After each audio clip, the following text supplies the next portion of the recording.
Shalom Aleichem. Bapak Yahweh memberkati kita sekalian. Pada pagi hari ini, Bapak Ibu Saudara sekalian, kita akan kembali bersama-sama merenungkan firman Tuhan yang akan berbicara tentang talmid atau murid. Dan secara khusus satu pertanyaan saya ketengahkan untuk kita semua saudara. Yaitu murid seperti apakah kita? Nah Bapak Ibu Saudara sekalian, ayat-ayat yang ada di depan ini tidak usah kita baca sekarang. Tetapi perlu kita ketahui bahwa andai kata kita membaca ayat-ayat ini, di situ kita akan tahu dan kita akan bisa mendeteksi diri kita. Kira-kira aku ini murid Yesua yang seperti apa? Apakah aku ini murid seperti yang dicatat di dalam kitab Matai? Apakah aku ini murid seperti yang dicatat di dalam kitab Markus? Apakah aku ini seorang murid Yesua seperti yang dicatat di dalam kitab Lukas? Atau apakah aku ini seorang murid seperti yang dicatat di dalam kitab Yohanan? Nanti kita akan sampai ke sana dan kita akan tahu kira-kira saudara dan saya itu murid yang seperti apa saudara. Karena dari orang-orang yang ditulis di dalam keempat kitab suci ini, kita akan tahu kualitas iman kita itu seperti apa. Kadar kedewasaan iman kita seperti apa, nanti kita akan tahu.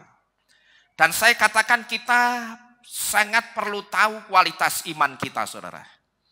Karena dengan kita tahu kualitas iman kita, maka di situ kita akan tahu tingkat kedewasaan kita sampai hari ini itu sudah sampai di mana.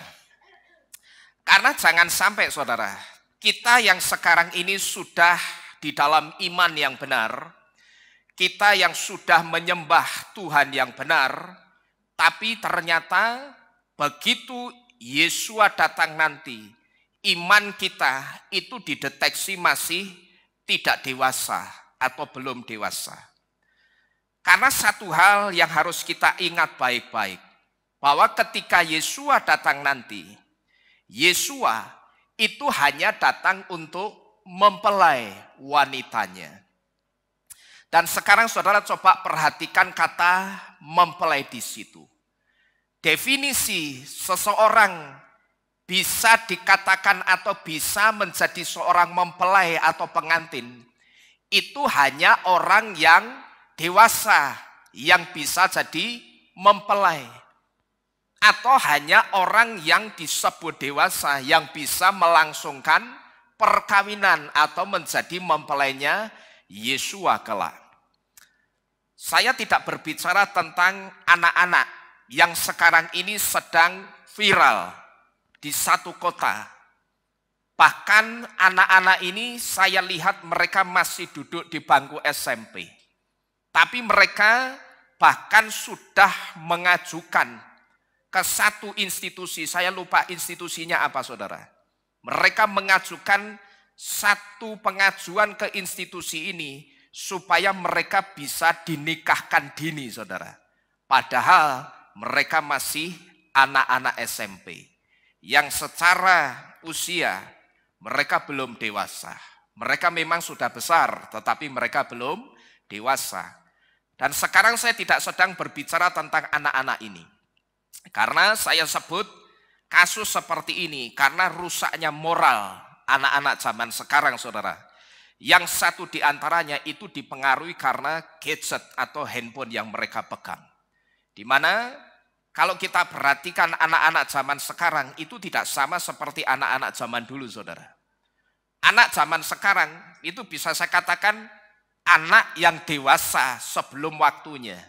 Bahkan berapa banyak anak SD yang sekarang itu sudah mulai pacaran. Dan pacarannya itu bukan pacaran yang kelihatannya seperti cinta monyet sekalipun mereka monyet saudara ya. Tetapi kalau kita perhatikan pacarannya itu betul-betul cinta-cintaan bener-beneran saudara. Bahkan manggilnya sudah apa? Papa, mamah. Bayangkan, baru anak SD ketemu sama pacarnya di sekolah, papa, mama. Bayangkan saudara, itu terjadi waktu-waktu ini. Dan satu di antaranya itu karena gadget yang mereka punya. Tetapi juga kita tidak bisa menyalahkan mereka sepenuhnya. Karena peran orang tua juga ada di situ saudara. Karena kalau saya perhatikan sekarang ini, orang tua itu begitu lihat anaknya rewel, supaya anaknya diam langsung dikasih apa? Handphone, suruh nonton YouTube. Nek zaman dulu enggak saudara. Kalau zaman dulu sebelum ada handphone, anaknya rewel dicarikan cara, dicarikan mainan apa, dan pasti mainan itu bukan handphone, supaya anaknya diam. Itu kalau zaman dulu seperti itu. Maka pola pendidikan orang tua zaman dulu dengan sekarang itu tidak sama. Nah, kita kembali ke firman Tuhan. Saya tidak sedang berbicara tentang anak-anak yang rusak moralnya, seperti anak-anak SMP yang sekarang ini sudah minta mengajukan permintaan pernikahan dini. Tidak saudara. Karena sekalipun mereka secara fisik sudah besar, bahkan bongsor-bongsor, tetapi mereka tetap tidak bisa atau belum bisa dikatakan sebagai anak-anak yang sudah dewasa. Dan kita mesti ingat bahwa Yesua itu hanya datang untuk mempelai wanitanya. Dan kalau saudara memperhatikan kata mempelai di sini, definisi seseorang itu bisa dikatakan atau menjadi seorang mempelai, itu hanya orang yang sudah dianggap dewasa, yang bisa melangsungkan perkawinan, atau dalam hal ini nantinya orang yang hanya dewasa imannya, yang bisa menjadi mempelainya Yesua suatu hari kelak. Maka hari ini saudara, saya ingin mengajak untuk kita belajar, sudah sedewasa apakah imanku? Supaya kalau hari ini ternyata kita mendeteksi dan kita tahu ternyata imanku itu belum dewasa, mumpung Yesua belum datang, masih ada kesempatan untuk kita memperbaiki. Nah, yang pertama, kita akan melihat seperti apa tingkat kedewasaan iman kita dari satu kelompok orang yang saya sebut dengan kelompok 5.000 orang. Yang pada waktu itu mereka ada bersama-sama dengan Yesua ketika Yesua memberi mereka makan dengan roti dan ikan. Nah, sekarang mari kita baca bersama-sama sebagai peneguhan firman yang kita dengar pada pagi hari ini. Kitab Yohanan atau Yohanes pasal ke-6 ayat pertama sampai dengan yang ke-10 dan ayat 26 sampai dengan yang ke-27. Yohanan pasal ke-6 ayat pertama dulu. Di situ dikatakan sesudah hal-hal itu Yesus pergi ke seberang danau Galilea, yakni danau Tiberias. Dan kerumunan orang banyak mengikuti dia karena mereka telah menyaksikan tanda-tanda dari dia yang telah dia lakukan terhadap orang-orang yang sakit. Adapun Yesus naik ke gunung dan duduk di sana bersama para muridnya. Dan Pesah, yaitu perayaan orang-orang Yahudi, semakin dekat. Kemudian sambil mengangkat matanya dan melihat bahwa kerumunan orang banyak datang kepadanya, Yesus berkata kepada Filipus, "Dari mana kita akan membeli roti supaya mereka itu dapat makan?" Dan dia mengatakan hal itu untuk mengujinya atau menguji Filipus, karena Yesus sendiri mengetahui apa yang akan segera dia lakukan. Filipus menjawab kepadanya, "Roti 200 dinar tidaklah cukup bagi mereka, sekalipun mereka masing-masing menerima sepotong kecil." Seorang dari antara para muridnya, yakni Andreas, saudara Simon Kepa, berkata kepadanya, "Di sini ada seorang anak laki-laki yang mempunyai 5 roti jelai dan 2 ikan. Tetapi apalah artinya ini untuk sekian banyak orang?" Namun Yesus berkata, "Suruhlah orang-orang itu duduk." Dan di tempat itu terdapat banyak rumput, lalu mereka pun duduklah, jumlahnya kira-kira 5.000 orang pria. Lalu kita sambung ayat 26 dan 27, di situ dikatakan, Yesua menjawab dan berkata kepada mereka, sesungguh-sungguhnya aku berkata kepadamu, kamu mencari aku bukan karena kamu telah melihat tanda-tanda, melainkan karena kamu telah makan dari roti itu dan kamu telah dikenyangkan. Bekerjalah bukan untuk makanan yang dapat binasa, tapi untuk makanan yang bertahan sampai hidup kekal, yang akan Anak Manusia berikan kepada kamu, karena Elohim Bapa telah memeteraikan hal itu. Nah, Bapak Ibu Saudara sekalian, dari apa yang kita baca ini, di sini kita bisa melihat bersama-sama motivasi 5.000 orang ini datang kepada Yesua itu hanya untuk hal-hal yang sifatnya materi atau mujizat. Atau saya sebut mereka datang itu hanya untuk hal-hal yang sifatnya yang spektakuler saja, saudara. Jadi orang percaya Bapak Yahweh di tipe ini, saudara, di mana di situ ada mujizat atau di mana ada perhelatan besar seperti KKR, orang ini mesti ada di situ, saudara. Saya ingat saya pernah punya teman yang dimanapun dulu ketika saya datangi acara kebaktian, dulu sebelum di tempat ini jadi kehilat atau jadi gereja, saya dan keluarga itu masih keliling, artinya masih ikut acara kebaktian di mana-mana. Dan setiap kali kami datang di satu tempat yang ada acara kebaktian, saya mesti ketemu dengan satu orang ini, saudara. Nanti saya datang ke gereja A, saya ketemu orang itu. Saya datang ke gereja B, saya ketemu orang itu. Saya datang ke gereja C yang tempatnya jauh di ujung Semarang. Lah kok kowe meneh? Ya, jadi di mana-mana saya mesti ketemu orang itu, saudara. Sampai sekarang orangnya masih hidup dan orangnya awet muda, saudara.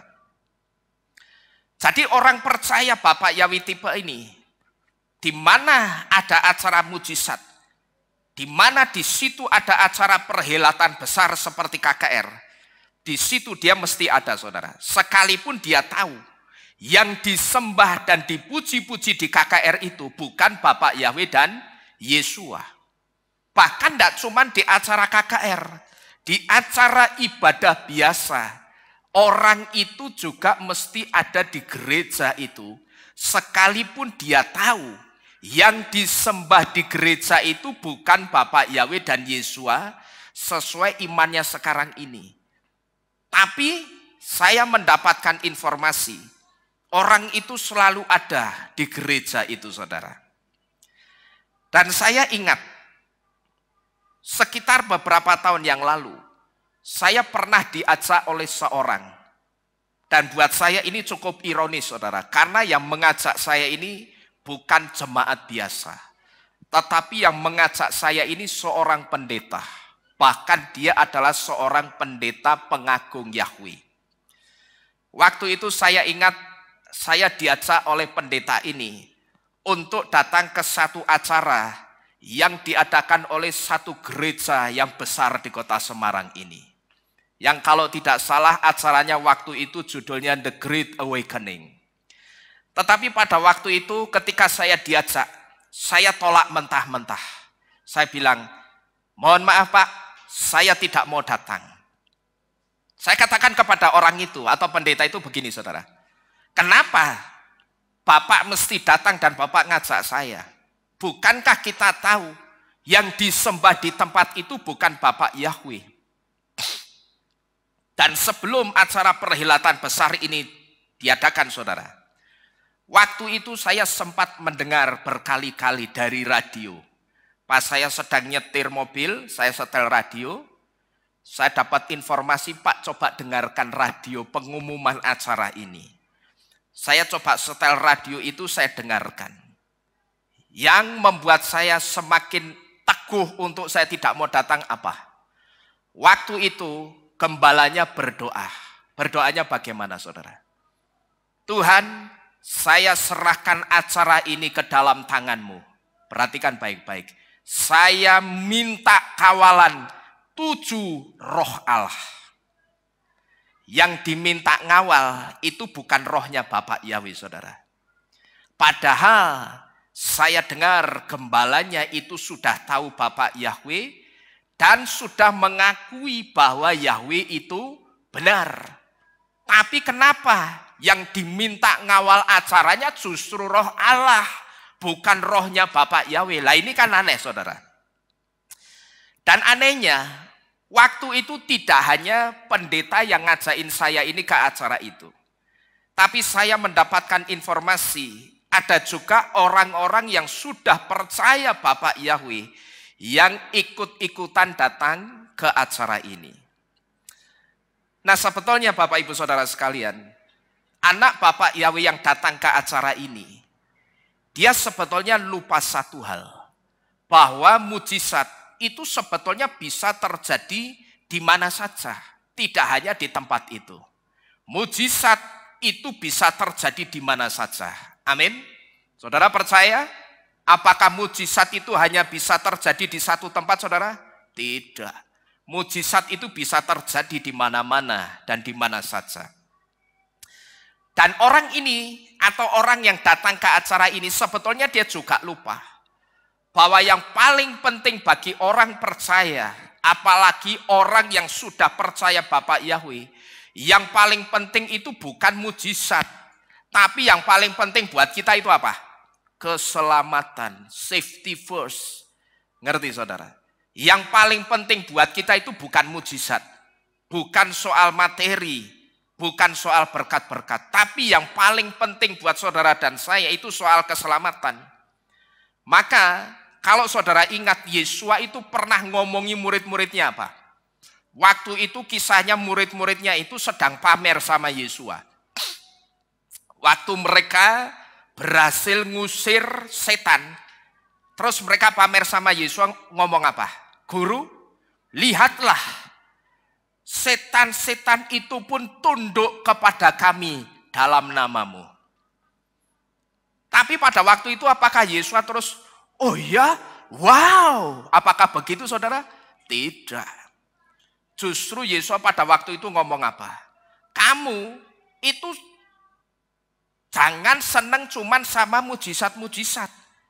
Tapi bersukacitalah kamu karena namamu itu tetap tertulis di dalam Sefer HaHayim atau di dalam kitab kehidupan yang ada di sorga.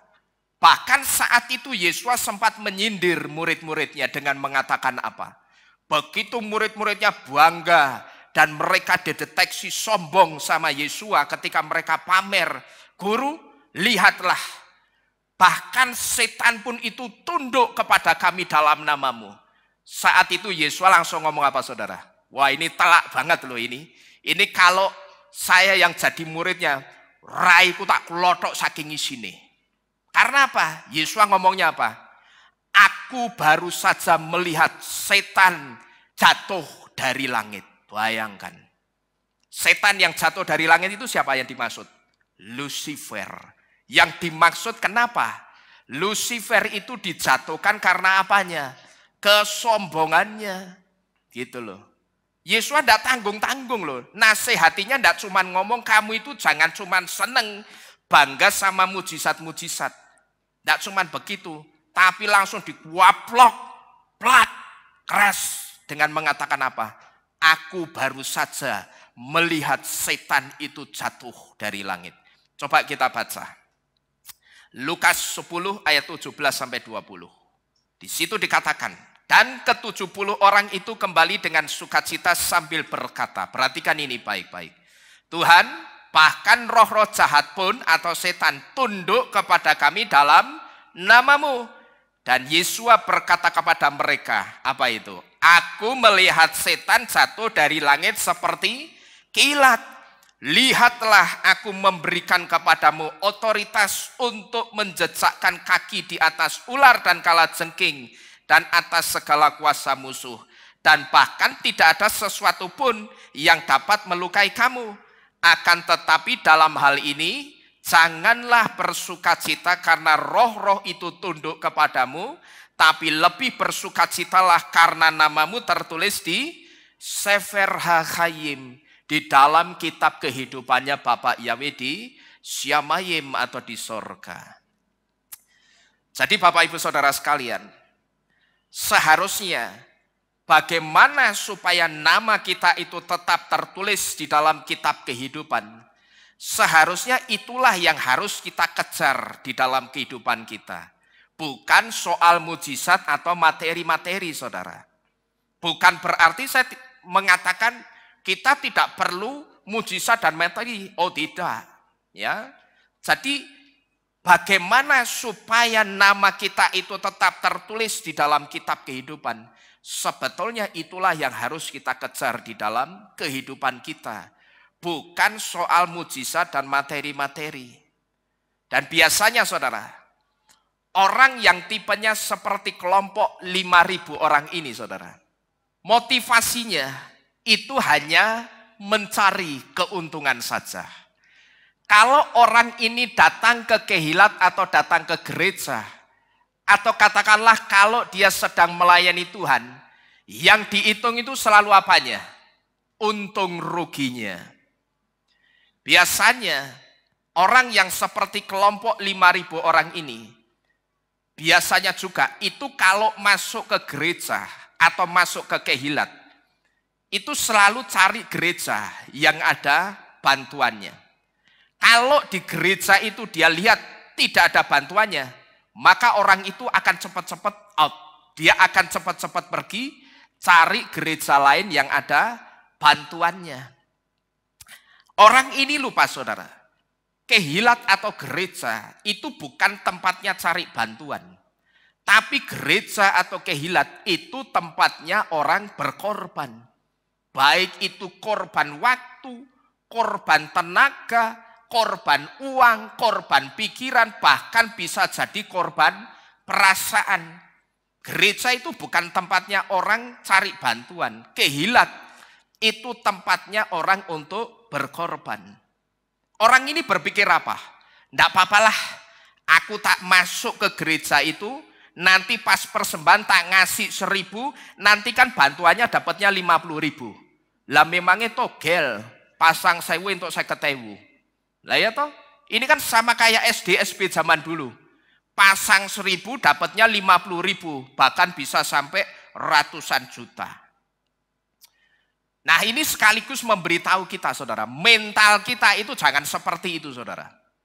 Saya pernah mendengar ada orang yang mengatakan begini, ketika ada orang yang sakit atau jemaat yang sakit, kemudian dari dana sosial itu memberkati orang tersebut yang sakit. Terus saya dengar ada orang yang mengatakan, lah aku kok enggak dapat. Lah padahal ketika orang ini mengatakan, aku kok enggak dapat bantuan, dia enggak kenapa-kenapa saudara. Dia tidak sakit, dia tidak melahirkan. Tapi dia bertanya, lah aku kok enggak dapat. Untung ngomongnya enggak sama saya langsung. Kalau dia ngomong sama saya akan ngomong, lah kowe tabrakno becak sik, engko burina tak kongkon. Ya ngentok ke dana sosial. Bu Rina itu tolong dibantu bar ketabrak becak. Tulangnya patah remuk, tolong dibantu. Untung ngomongnya tidak sama saya saudara. Nek ngomong sama saya tak omongi begitu. Ketabrak no becak sing kok Bu Rina tak kongkone ngentok ke dana sosial. Nah ini mental seperti ini tidak baik saudara. Ya mental yang suka dibantu. Jangan kita seperti itu, wong dibantu kok seneng. Seharusnya yang harus kita senangi itu kita bantu atau dibantu kira-kira? Kita bantu. Artinya kalau kita bantu berarti kita sehat dan baik-baik saja atau tidak? Sehat, kita baik-baik saja. Tapi kalau sampai kita dibantu itu artinya sedang ada apa-apa dengan kita. Saya harus memberitahu, tetapi bukan bermaksud saya ingin menunjukkan tentang saya tidak. Tapi asal saudara tahu, saya sebagai gembala itu juga membayar dana sosial. Dan di dana sosial itu sudah diseparate.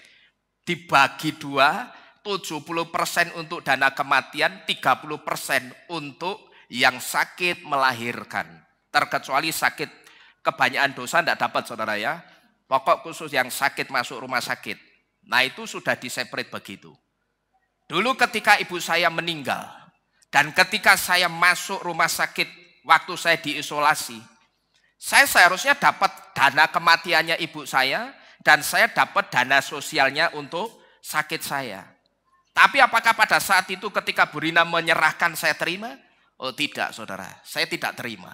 Saya bilang, Bu, haknya ibu saya dan hak saya anggap saya sudah terima dan saya persembahkan lagi untuk dana sosial jemaat Tuhan di tempat ini. Biar dipakai sama jemaat saja. Karena apa saudara? Saya tidak mau mentalnya itu mental dibantu. Tapi kita mesti bantu Bapak Ibu Saudara sekalian. Karena kalau kita bantu itu artinya kita itu orang yang kaya atau kekurangan kira-kira. Kita orang yang kaya, kita orang yang berkelimpahan karena kita bisa bantu. Pada saat kita sedang ada dalam pergumulan kita soal kehilat ini.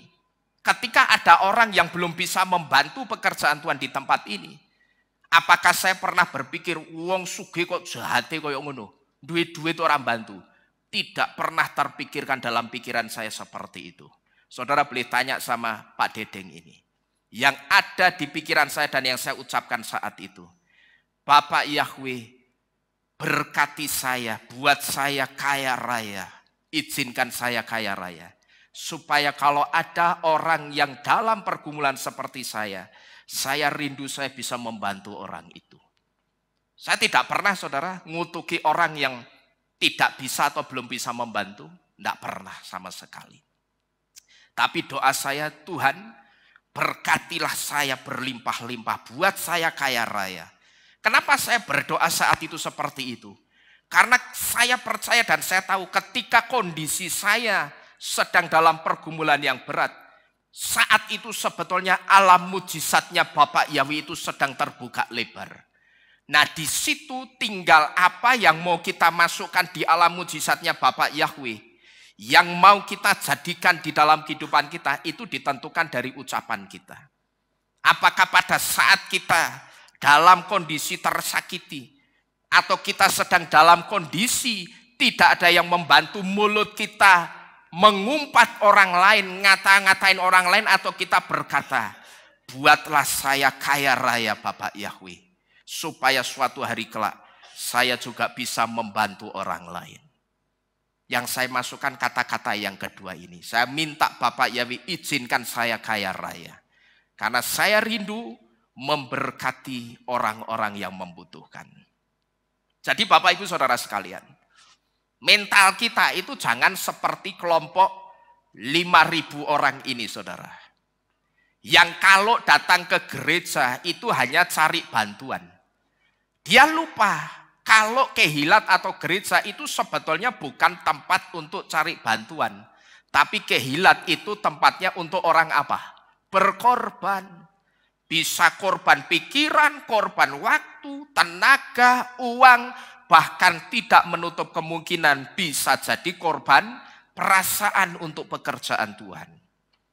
Dan saya juga memperhatikan saudara, orang-orang yang ada seperti kelompok 5.000 orang ini, biasanya motivasinya datang ke gereja itu hanya untuk ngeritik pengajaran dan cari-cari kesalahan orang lain. Saya juga ingat, dulu pernah di sini kedatangan 2 orang, tapi aktor utamanya 1 orang.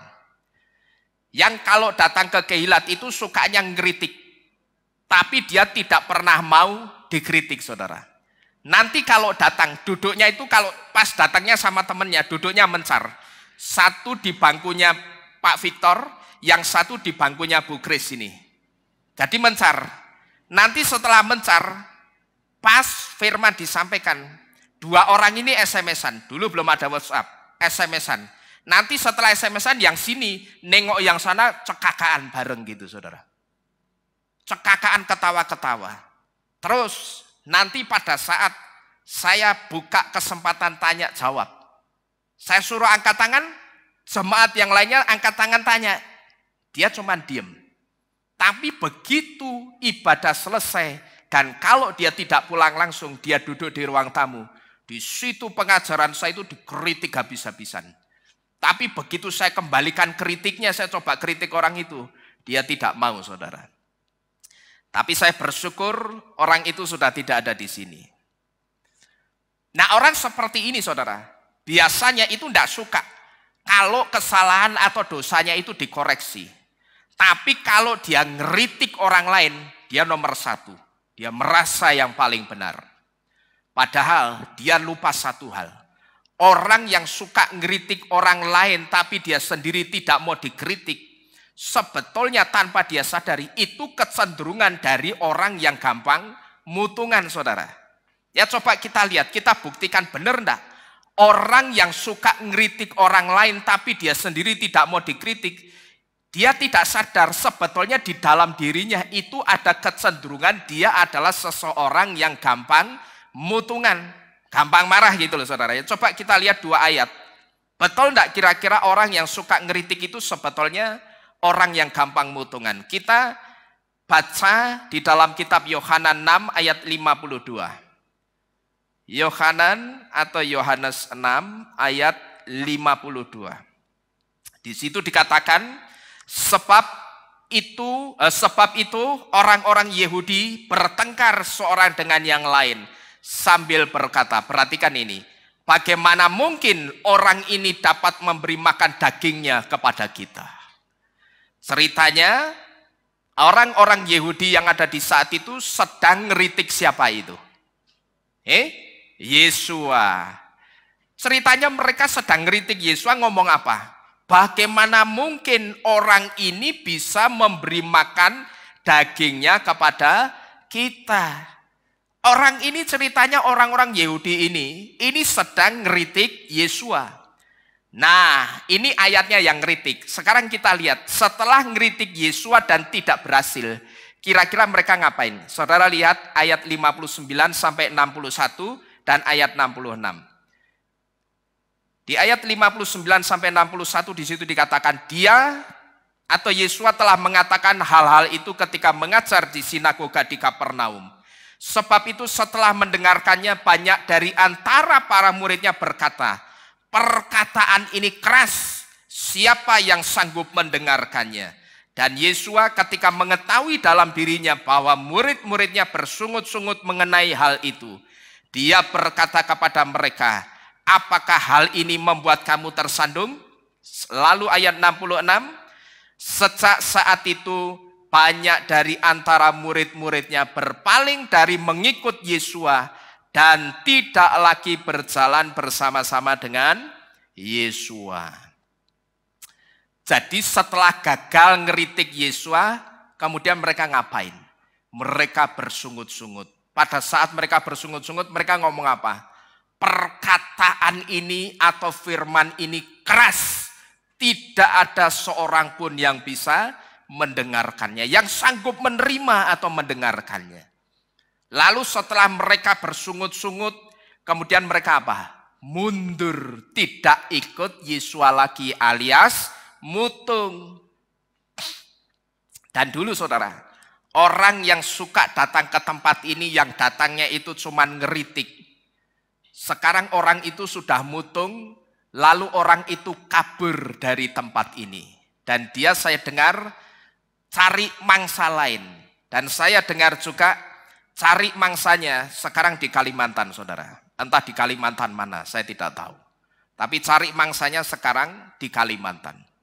Dan memang saya katakan lebih baik orang yang seperti ini tidak ada di tempat ini, saudara. Nah, sebetulnya juga Bapak Ibu Saudara sekalian, saya sebut orang seperti ini. Orang seperti ini sebetulnya orang yang seperti vampir, yang suka nyedot darah atau energinya orang lain. Dan saudara perhatikan, saudara dan saya itu akan sangat capek kalau kita bergaul dengan orang yang seperti ini. Dengan orang yang senengnya ngeritik, menjelek-jelekan orang lain, terus negatif thinkingan sama orang lain. Kenapa kok kita bisa capek? Karena energi kita itu akan diapain ini? Disedot terus sama orang seperti ini. Coba saja kalau saudara tidak percaya, ya saudara dekat dengan orang yang negatif thinkingan. Saudara dekat dengan orang yang suka membicarakan kejelekan orang lain. Saudara dekat-dekat dengan orang yang suka ngeritik orang terus, tapi kalau dikritik tidak mau. Lama-lama saudara akan capek. Karena orang yang seperti itu energinya yang negatif, saudara. Kalau saya dengan orang yang seperti ini, saya akan batasi. Saya tidak akan mau dekat-dekat dengan orang seperti ini. Karena kalau saya dekat-dekat dengan orang yang seperti ini, saya bisa capek. Energi saya itu akan disedot terus, saudara. Ya, apalagi kalau saya layani orang seperti ini, wah bisa habis. Saya ingat dulu sekitar 10 tahun lebih yang lalu, saya pernah layani satu pendeta yang ada di Surabaya. Waktu itu saya layani debatnya, itu dari jam 8 pagi setelah selesai ibadah sabat, 8 malam, 8:30, 9 malam sampai jam 4 pagi, saya layani debatnya lewat Facebook. Setelah itu yang saya dapat cuma apa? Mencret saya, saudara. Saya mencret 3 hari berturut-turut gara-gara melayani orang seperti ini. Nah, ini bukti. Kalau kita dekat-dekat, sekalipun dekatnya itu bukan lewat langsung begini tatap muka face to face, tapi dekatnya lewat Facebook. Tapi ternyata kita membuktikan energi negatifnya orang itu bisa masuk loh ke transfer lewat internet, saudara. Buktinya apa? Badan saya sakit semua, saya malah mencret-mencret 3 hari. Gara-gara saya melayani debat nama Yahweh dengan orang yang keras menolak nama Yahweh. Saya dengar dia seorang pendeta yang cukup dikenal di kota Surabaya. Tapi sekarang dia sudah warawarahum, Bapak Ibu Saudara sekalian. Ya, kalau saya tidak mau, saudara, dekat-dekat dengan orang yang model seperti ini. Karena saya ngerti, orang model seperti ini kalau kita dekati, kita baiki, wah energi kita bukannya semakin baik, justru semakin jahat. Kita justru bisa-bisa nanti akan ikut-ikutan seperti orang itu, saudara. Jadi orang yang suka negatif thinkingan, jadi orang yang suka ngumbar kejelekannya orang lain, ngomongin kejelekannya orang lain. Jadi orang yang suka ngeritik orang lain tapi tidak mau kalau dikoreksi dosa atau kesalahannya. Alias kita justru akan disedot energinya. Dan yang perlu kita ketahui, saudara, soal 5.000 orang ini atau kelompok 5.000 orang ini. Sekalipun disebut murid, sebetulnya kelompok 5.000 orang ini belum bisa dikatakan memiliki hati seorang murid. Karena sebetulnya kelompok ini hanyalah sebatas apa ini? Simpatisan atau penggembira atau alias apa ini? Rewo-rewo. Ngerti, saudara? Wong rewo-rewo itu loh. Gondes-gondes itu loh. Ya toh? Mung rewo-rewo tok. Dan kalau sekarang, mungkin ketika saudara mendengarkan firman sampai di poin 5.000 orang atau kelompok 5.000 orang ini. Mungkin saudara mendeteksi bahwa saudara itu tipe orang yang seperti ini. Di sini saya hanya ingin memberitahu saudara mesti hati-hati. Karena simpatisan Yahweh itu kecil kemungkinannya. Bahkan tidak mungkin untuk kerajaan sorga. Ini yang mesti kita ngerti, saudara. Kenapa kok saya katakan simpatisan Yahweh? Itu kecil kemungkinannya, bahkan tidak mungkin bisa atau berhak untuk kerajaan sorga. Karena mereka cuman apa tadi? Simpatisan, cuman rewo-rewo. Bukan seorang talmid atau bukan seorang murid. Karena cuman simpatik sama nama Yahweh. Tapi tidak masuk lebih dalam untuk mengenal siapakah Yahweh itu yang sebenarnya. Siapakah sesungguhnya Yahweh itu. Ini sama halnya seperti orang yang hanya simpatik kepada nama Yahweh. Tapi yang pertama, ketika diarahkan menerima baptisan pembaruan, dia tidak mau, dia menolak. Alasannya apa? Karena saya harus menjaga petuah mandat pendeta saya dulu yang baptis saya, Pak. Pendeta saya dulu mengatakan kepada saya, kamu ingat baik-baik ya, baptisan ini sekali untuk seumur hidup. Padahal yang dimaksud pendetanya, ketika pendetanya ngomong baptisan ini sekali untuk seumur hidup, itu artinya suatu hari kelak jangan sampai ya, kamu tergoda dengan apapun, lalu kamu menukarkan imanmu yang sekarang dengan iman yang lain demi apapun. Baik itu demi uang, demi suami, demi istri, demi jabatan, atau demi apapun. Jangan sampai ya, kamu ingat-ingat, baptisanmu ini sekali untuk seumur hidup. Padahal maksud pendetanya bukan seperti kalau baptisannya masih salah formulanya, bukan berarti tidak boleh diperbarui. Maksud pendetanya bukan seperti itu. Tapi kalau suatu saat kamu mengalami masalah, kamu mengalami cobaan, jangan sampai ya, imanmu itu kamu tukar dengan iman yang lain. Tapi nangkapnya orang itu apa? Baptisanku itu aku sudah dipesan Pak, sama pendetaku yang dulu. Ini baptisan sekali untuk seumur hidup. Itu orang yang pertama.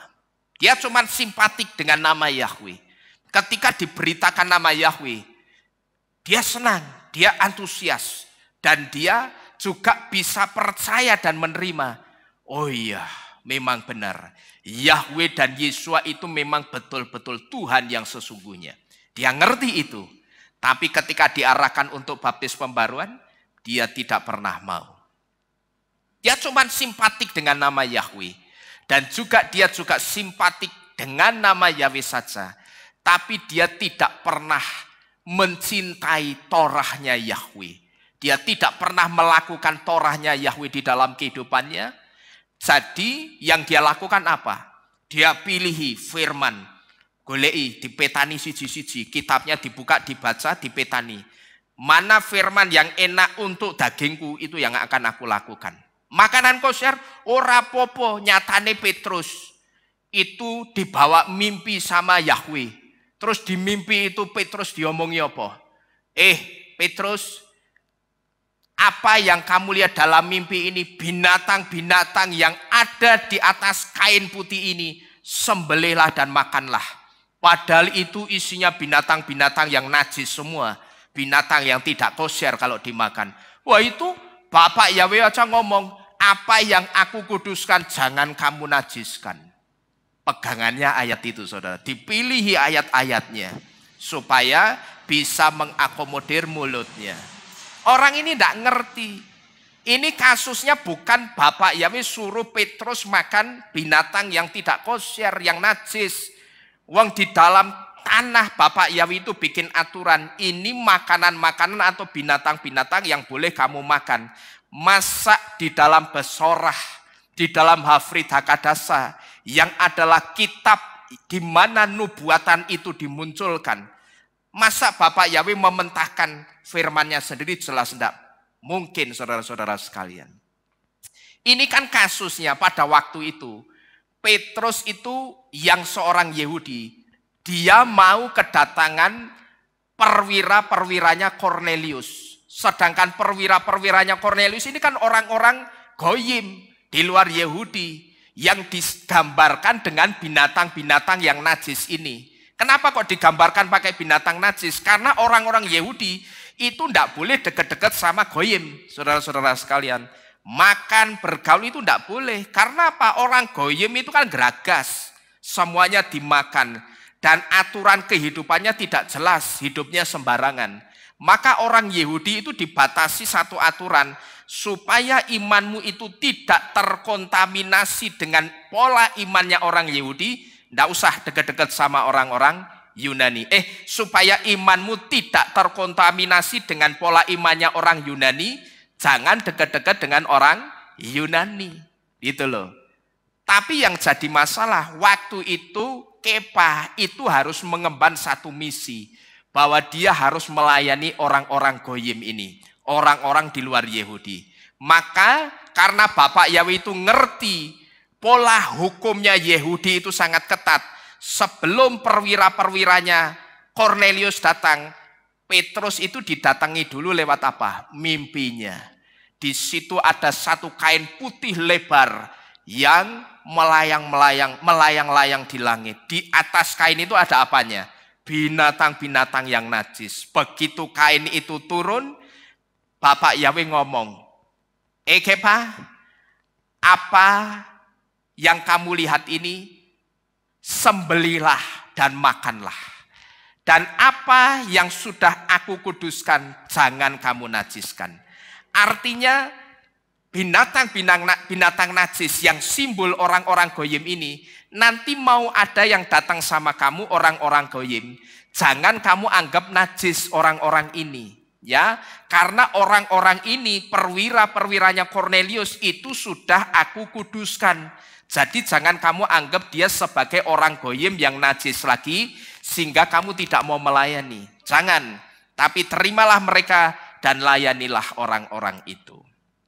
Nah ini saya perhatikan orang-orang bahkan di kalangan pengagung Yahweh juga ada yang nyomot pakai ayat ini.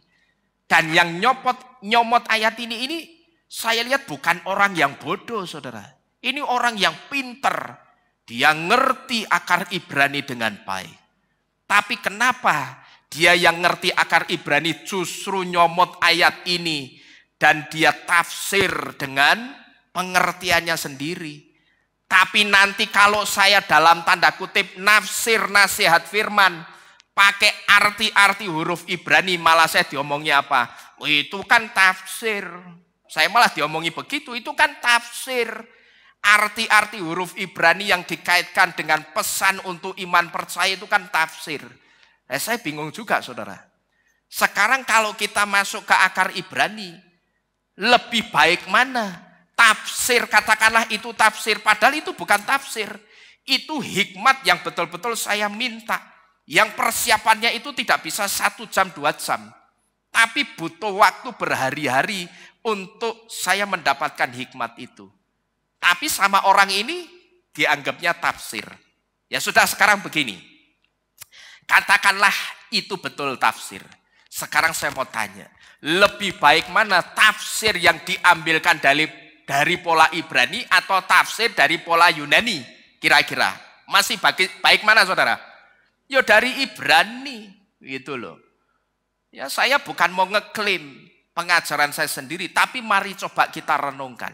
Kalau kita sudah masuk ke akar Ibrani dan kita sudah diberitahu, seharusnya yang memberi makanan atau asupan nutrisi untuk iman dan kerohanian kita itu akar zaitun yang baru, yang penuh getah. Karena apa? Kita itu goyim yang sudah dientenkan. Dientenkan itu apa? Kita itu dulu batang pohon kita itu ditebang sama Yesua, terus kita ditancapkan ke pohon zaitun yang penuh getah. Berarti sekarang yang ngasih nutrisi untuk makanan iman kita siapa? Apakah akar yang lama yang dari Yunani atau dari Ibrani kira-kira?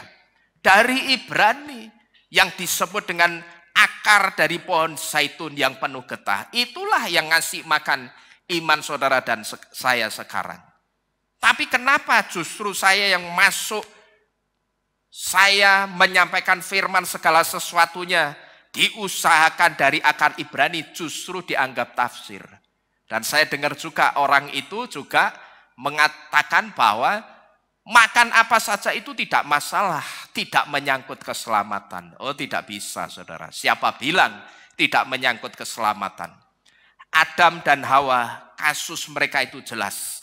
Mereka jatuh di dalam dosa itu juga berawal dari soal makanan. Ya, jadi saya perhatikan tipe orang 5.000 orang ini, kelompok 5.000 orang ini, itu cuman simpatik sama nama Yahweh. Tapi mereka tidak masuk lebih dalam untuk mengenali Bapa Yahweh. Jadi andai kata ada di antara kita yang mendeteksi tingkat kedewasaan iman kita sekarang ini sama dengan kelompok 5.000 orang, saya hanya ingin memberitahu, jangan saudara itu hanya jadi simpatisan, tapi jadilah talmid atau jadilah murid. Kalau kita atau kalau saudara itu cuma simpatisan, ya sudah, bagian saudara itu cuma panas-panasan seperti ini, saudara. Ya ini kan cuma apa ini? Simpatisan, mengrewo-rewo. Ya main bagiannya nek saudara cuma simpatisan, ya panas-panasan begini. Gitu loh. Saudara itu tidak ada dekat-dekat dengan sang pemerintah Yesua. Karena saudara cuma apa? Simpatisan. Kelompok 5.000 orang itu cuma simpatisan seperti ini. Sekalipun mereka disebut murid, tapi dikatakan murid sepenuhnya tidak bisa. Karena mereka tidak memiliki hati seorang murid. Karena ternyata setelah dideteksi Yesua, mereka hanya sebatas penggembira alias rewo-rewo seperti ini, saudara. Jadi kalau saudara itu hanya sebatas simpatisan, oh ternyata iman saya masih seperti kelompok 5.000 orang ini. Dan saudara tidak mau berubah, ya sudah. Bagian saudara itu cuman panas-panasan di lapangan. Dan saudara tidak akan pernah dijadikan mempelai wanitanya Yesua. Nah sampai di sini saudara, sekarang coba kita bersama-sama mendeteksi iman kita. Apakah iman kita sekarang ini masih seperti 5.000 orang ini yang hanya mengejar materi dan bangga dengan mujizat? Saudara renungkan baik-baik. Kemudian yang kedua, kita akan mencoba mendeteksi tingkat kedewasaan iman kita dari satu kelompok orang yang saya sebut dengan kelompok 70 murid. Mari kita bersama-sama membuka kitab suci kita di dalam kitab Lukas pasal ke-10 ayat yang pertama dan yang ke-17. Lukas 10 ayat pertama di situ dikatakan, dan sesudah hal-hal itu Tuhan menetapkan juga 70 orang lainnya dan mengutus mereka berdua-dua mendahului Yesua ke setiap kota dan tempat yang akan segera dia datangi. Ayat 17 di situ dikatakan, dan ke-70 orang itu kembali dengan sukacita sambil berkata, Tuhan, bahkan roh-roh jahat pun tunduk kepada kami dalam nama-Mu. Ciri-ciri kelompok 70 murid ini saudara, motivasinya itu mirip kelompok 5.000 orang yang hanya bangga dengan mujizat-mujizat. Yang mereka kejar itu hanya mujizat. Padahal mereka lupa satu hal, kalau mujizat dan karunia itu sebetulnya bukan yang utama, tapi yang utama apa ini? Keselamatan. Motivasinya kelompok 70 murid itu masih sama dengan kelompok 5.000 orang. Yang dibanggakan cuma apa itu? Mujizat-mujizat. Kalau mendengar orang bisa melakukan mujizat, orang ini akan terheran-heran. Begitu loh saudara ya. Karena apa? Yang mereka kejar, yang mereka banggakan itu hanya mujizat. Padahal sebetulnya di ayat ke-20-nya kalau saudara perhatikan, mujizat dan karunia itu bukan yang utama. Tapi nama kita yang tertulis di dalam Sefer HaHayim, di dalam kitab kehidupan sebagai simbol kita pasti diselamatkan. Sebetulnya itulah yang utama yang harus kita kejar saudara-saudara sekalian. Nah di sini saudara, sebetulnya tanpa kelompok 70 orang ini sadari, ada dua hal yang secara tidak sadar mereka lupakan. Yang pertama, mereka lupa bahwa kuasa dan otoritas itu memang diberikan Bapak Yahweh untuk mereka, juga untuk saudara dan saya. Kita baca ayat 19-nya sebagai bukti. Di situ dikatakan, lihatlah, aku memberikan kepadamu otoritas untuk menjejakkan kaki di atas ular dan kalajengking, dan atas segala kuasa musuh, dan bahkan tidak ada sesuatu pun yang bisa melukai kamu. Amin. Ya, mereka lupa. Sebetulnya kuasa dan otoritas itu memang dikasih Bapak Yahweh untuk mereka, untuk saudara dan saya. Jadi sebetulnya saudara, dengan kata lain, soal kuasa, karunia, dan otoritas itu sebetulnya cuman hal yang biasa untuk orang yang sudah percaya Bapak Yahweh dan Yesua. Itu hal yang biasa. Kuasa, otoritas, karunia-karunia itu sebetulnya hal yang lazim. Hal yang mainstream, bukan anti mainstream, alias hal yang biasa bagi orang yang percaya kepada Bapak Yahweh dan Yesua. Artinya apa? Artinya ketika kita percaya kepada Bapak Yahweh dan Yesua, kemudian kita bisa menerima Bapak Yahweh dan Yesua, maka bisa dipastikan secara otomatis selain keselamatan, kuasa dan otoritas dan karunia itu juga diberikan kepada kita, diberikan atau menyertai kita. Karena sebetulnya itu hal yang lazim, hal yang biasa. Artinya nek kamu itu sudah percaya Bapak Yahweh, kamu sudah dibaptis atau baptis pembaruan dalam nama Yahweh dan Yesua, meterai baptisanmu sudah benar, soal kuasa, otoritas, dan karunia-karunia itu sebetulnya biasa. Karena begitu kamu menerima Yahweh dan Yesua dan dibaptis, saat itu juga yang kamu terima itu bukan cuma meterai keselamatan, tapi apa? Kuasa dan otoritas itu juga diberikan atau menyertai saudara dan saya. Jadi inilah privilege kita sebagai anak-anak Bapak Yahweh.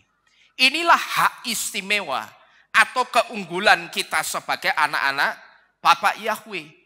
Dan kalau privilege itu dari Bapak Yahweh, tidak perlu kita itu lari sana sini cari mujizat, tidak perlu saudara.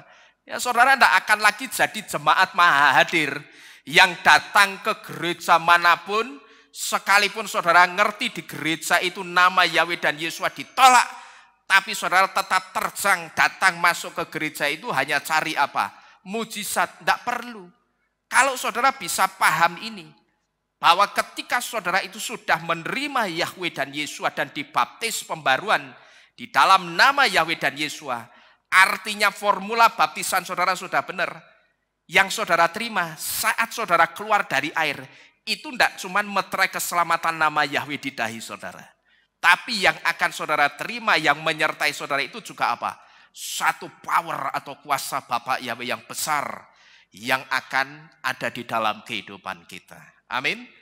Itu yang mesti saudara terima. Nah kalau saudara sudah ngerti ini, saudara tidak akan lari ke sana ke sini, masuk gereja sana, masuk gereja sini, cuman main nonton apa? Mujizat.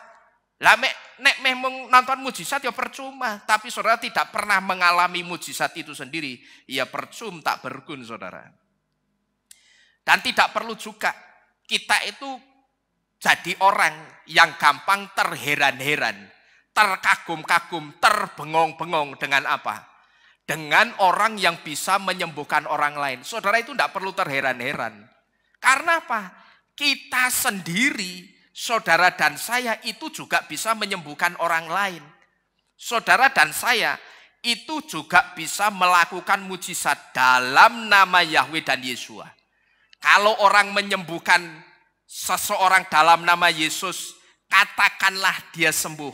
Berarti kalau dalam nama Yahweh Yesua, lebih dahsyat tidak kuasanya kira-kira saudara? Jauh lebih dahsyat. Ya kalau saudara bisa ngerti ini, yang pertama saudara tidak akan lari ke sana sini. Saudara tidak akan pernah datang jadi jemaat Mahahadir. Karena saudara pengen nonton mujizat. Yang kedua, saudara tidak akan lari ke sana ke sini dan tidak akan terheran-heran. Karena saudara sendiri itu sebetulnya juga bisa melakukan mujizat dalam nama Yahweh dan Yesua. Apalagi meterai saudara sudah benar, Bapak Yahweh dan Yesua, kuasa saudara itu jauh lebih dahsyat Bapak Ibu Saudara sekalian. Jadi tipe 5.000 orang dan 70 murid ini saudara, rupanya mereka lupa kalau mereka itu sebetulnya sudah punya kuasa dan karunia untuk melakukan mujizat. Dan saudara yang ada di sini, saudara harus ingat ini dengan sangat baik-baik. Bahwa saudara dan saya itu sudah dikasih kuasa dan karunia dari Bapak Yahweh. Jadi sekali lagi saudara tidak perlu jadi jemaat yang gampang terheran-heran dengan mujizat. Karena sejatinya mujizat itu sebetulnya ada di mulut kita saudara. Ya perhatikan ini baik-baik. Sejatinya begitu kita sudah di dalam kebenaran, di dalam Bapak Yahweh dan Yesua, mujizat itu ngerti cuman di mana nih? Di mulut kita, di mulut kita. Tinggal kita dan orang yang kita doakan itu percaya atau enggak. Kalau Bapak Yahweh itu sanggup menolong, kuncinya sebetulnya cuma di situ. Bukan kuncinya itu bukan di siapa yang mendoakan, tapi iman kita yang mendoakan dan imannya yang didoakan itu bagaimana? Kuncinya ada di situ. bukan soal siapa yang mendoakan, tapi iman kita yang mendoakan dan imannya orang yang didoakan itu bagaimana? Dia bisa percaya penuh atau tidak? Tidak usah gede-gede imannya, sak bal basket, ora perlu.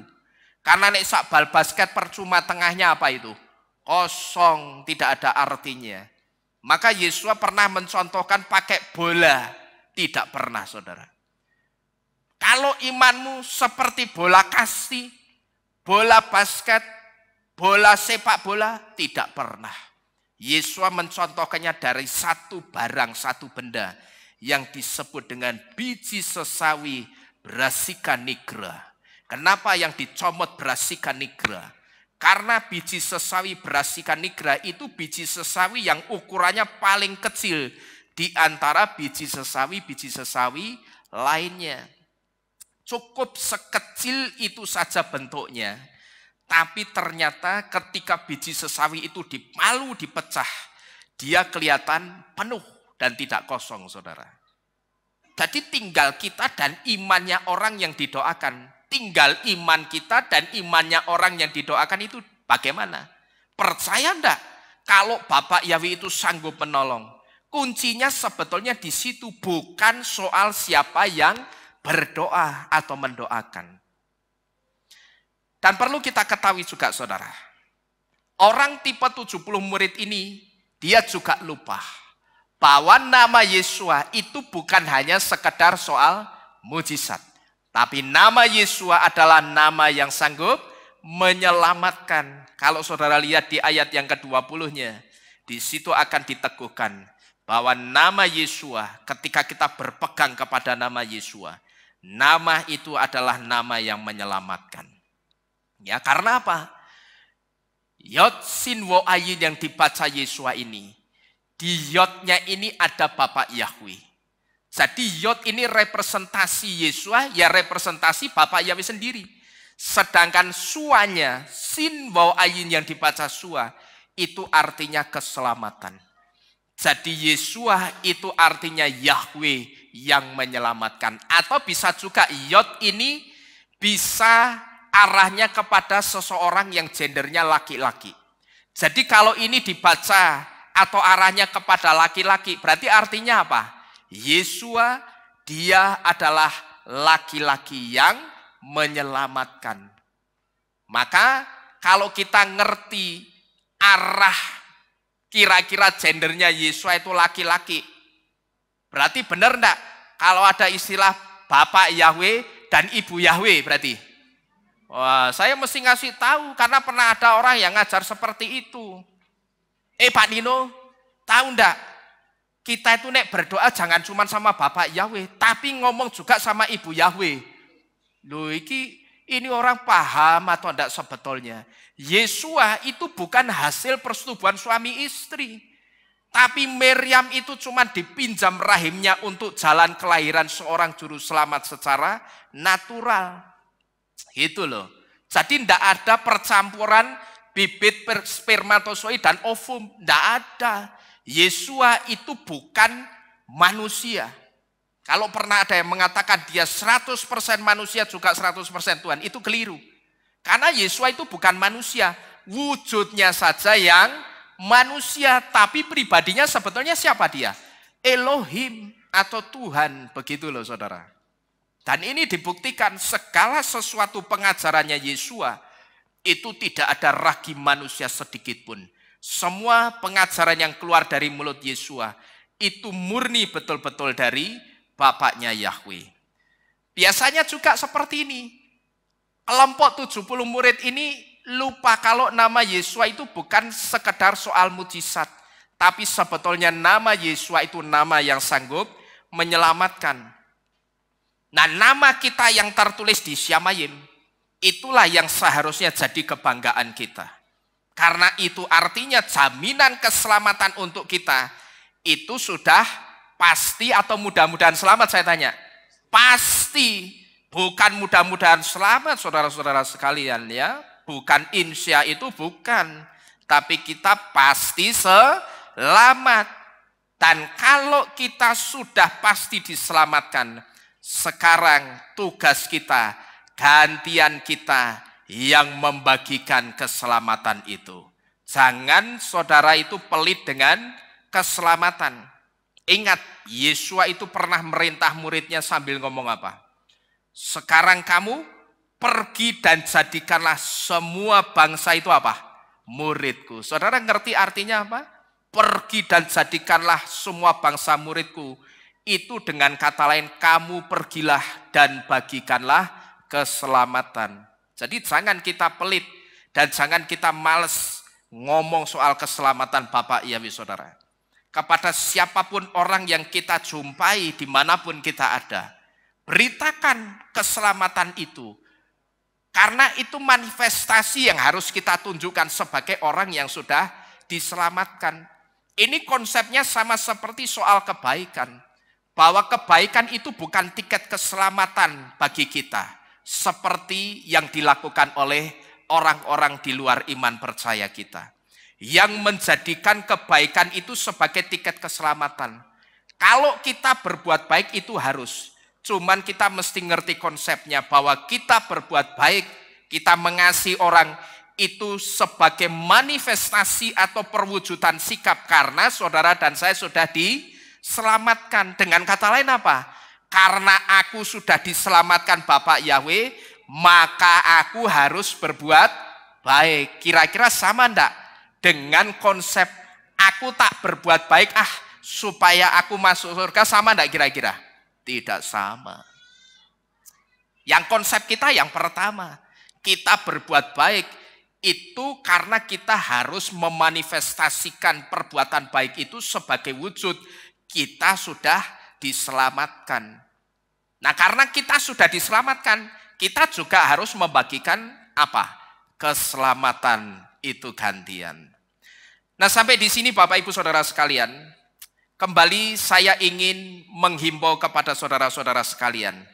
Coba mari kembali kita bersama-sama merenungkan apa yang sudah kita dengar sampai di kelompok 70 murid ini, Bapak Ibu Saudara sekalian. Coba saudara renungkan baik-baik sampai di kelompok 70 murid ini, kira-kira saudara setelah saudara deteksi iman saudara masih sama enggak? Kalau saudara itu, ternyata kok kedewasaan imanku itu masih sama ya dengan kelompok yang 70 murid ini. Sampai di sini saya ingin saudara koreksi lagi. Apakah iman saudara itu sama dengan kelompok 70 murid ini? Kalau masih sama, itu artinya tingkat kedewasaan iman saudara itu belum bisa dikatakan saudara sudah dewasa di dalam iman dan kerohanian saudara. Ini yang kedua. Kemudian yang ketiga, kita akan coba mendeteksi tingkat kedewasaan iman kita. Itu dari kelompok orang yang ketiga yang saya sebut dengan kelompok 12 murid.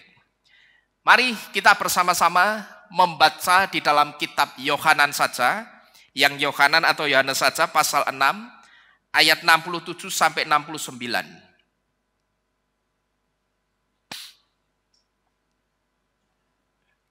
Yohanan 6 67 sampai dengan yang ke-69, di situ dikatakan, sebab itu Yesus berkata kepada ke-12 murid, tidak ingin pergi jugakah kamu? Lalu Simon Kepa menjawab kepadanya, Tuhan, kepada siapakah kami harus pergi? Engkau memiliki firman kehidupan kekal, dan kami telah percaya dan telah mengetahui bahwa engkau adalah Hamasyah, putra Elohim yang hidup. Di ayat 68, yang diwakili oleh Simon Kepa, murid-murid Yesus pada waktu itu ketika ditantang oleh Yesus, kamu mau pergi sekalian enggak? Kan dari 70 murid, setelah mereka mendengar perkataan Yesus yang keras, mereka ngomong apa tadi? Yang saya sebut mutung tadi loh. Perkataan ini keras, tidak ada seorang pun yang bisa mendengarkannya. Terus mereka ngapain? Unduk, mereka pergi mutung, saudara. Nah, di situ ketika Yesus melihat orang-orang yang disebut murid pergi karena mutung, Yesus nanting sisan. nantang sisan yang 12. Sekarang tinggal 12. Kamu mau pergi sekalian enggak kira-kira? Yesus tanya begitu. Tapi melalui Simon Kepa yang mewakili 11 murid lainnya.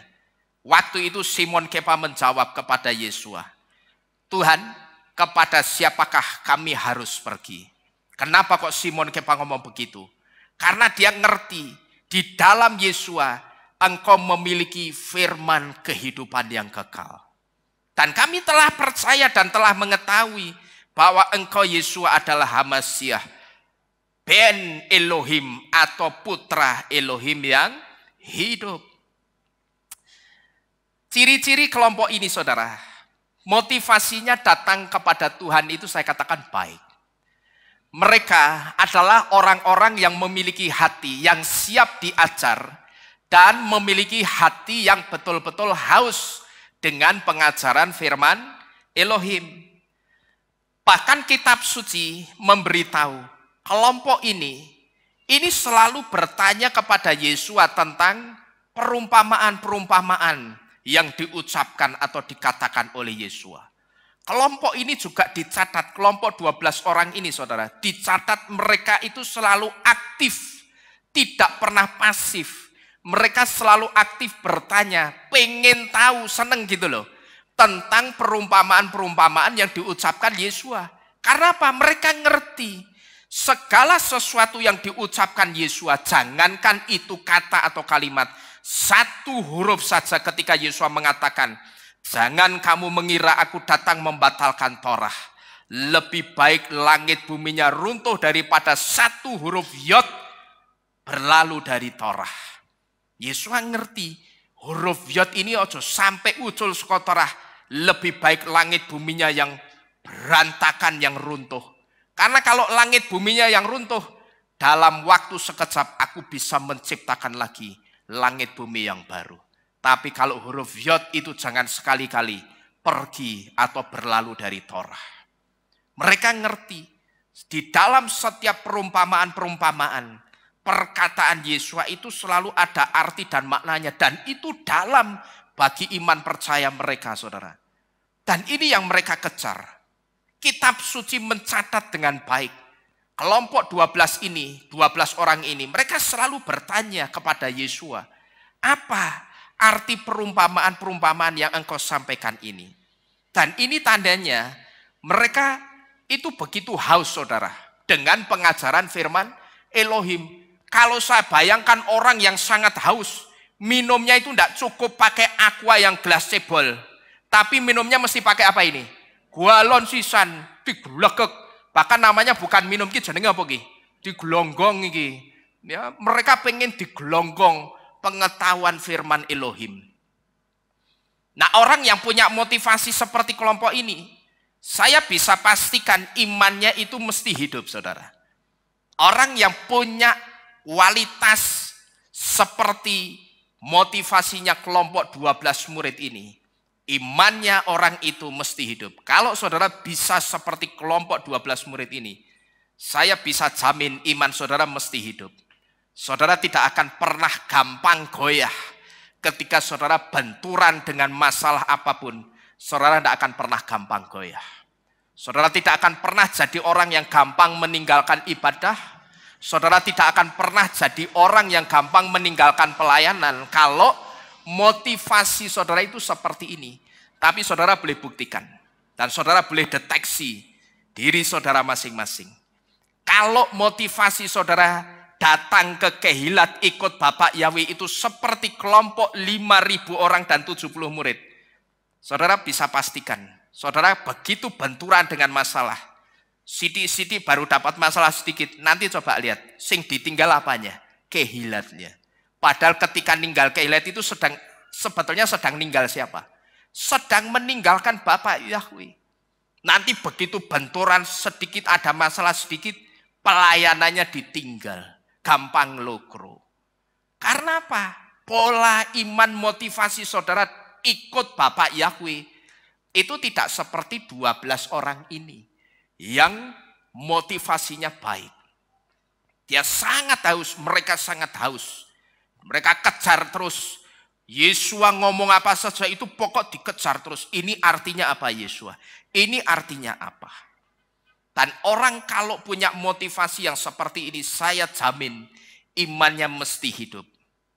Dan kalau saudara juga punya iman yang seperti ini, iman saudara pun juga bisa saya pastikan, saudara imannya pasti akan hidup. Karena apa? Karena orang-orang yang ada di kelompok 12 murid ini, jantung hatinya itu rindu dan selalu haus dengan kebenaran. Mereka ngerti, Yesua itu pernah ngomong apa? Cari dulu kerajaan surga dan kebenarannya.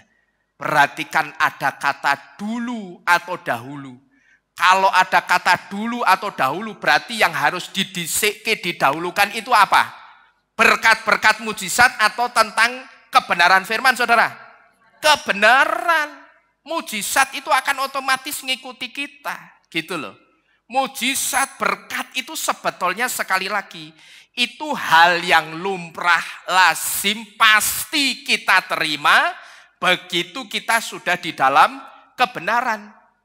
Firman Bapak Yahweh, perkataan Yesua itu tidak pernah gugur sampai hari ini saudara. Saya percaya, kita lakukan apa yang diucapkan Yesua. Kita cari kerajaan surga dan semua kebenarannya. Ayat selanjutnya diomongnya apa? Dan semuanya itu akan diapain? Ditambahkan. Nek sudah ditambahkan perlu tidak kita kejar-kejar? Tidak perlu. Netral hatimu itu dengan uang. Karena begitu saudara bisa netral hatinya dengan uang. Lihat uang biasa saja. Semung kertas ditulisi. Saudara buktikan, hati saudara bisa netral dengan uang. Justru uang itu yang akan diperintah Bapak Yahweh ngejar-ngejar saudara. Amin. Ayo berani ngaminkan enggak? Wah, lagi tinggal cemban nih Pak ning dompet iki. Piye iki? Ya, nek aku rak kerja pas jam ibadah ya enggak dapat duit. Rak entuk duit. Kalau enggak dapat duit berarti apa? Enggak bisa makan. Anakku enggak bisa minum susu. Makanya ada yang abot alot mengaminkannya. Karena lihat apa? Fisik dompetnya dibuka tinggal apa? Cemban. Sekarang saya mau tanya. Apakah kalau uang saudara di dompet tinggal 10.000, itu artinya saudara besok mati? Tidak. Tinggal 1.000 sekalipun, kalau Bapak Yahweh itu ngomong, kamu hidup 1.000 tahun lagi, kira-kira kita hidup enggak saudara? Mesti hidup. Saya bersaksi saudara. Saya ingat